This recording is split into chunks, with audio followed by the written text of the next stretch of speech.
Yeah, so this is how it looks when fabric repairs are being done On old fabric. on old fabric. And this is how easy the stuff comes off. Peels. If we got a bunch of people How doing it it. peels off when you use a knife to peel it off. And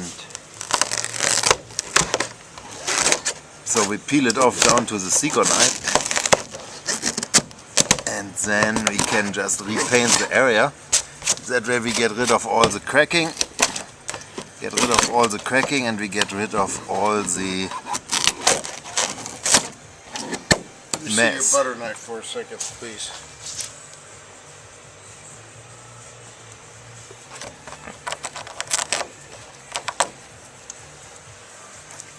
And it works great with an old butter knife. Okay, now you're gonna have to let me have my chair back. Okay, I give him his chair back.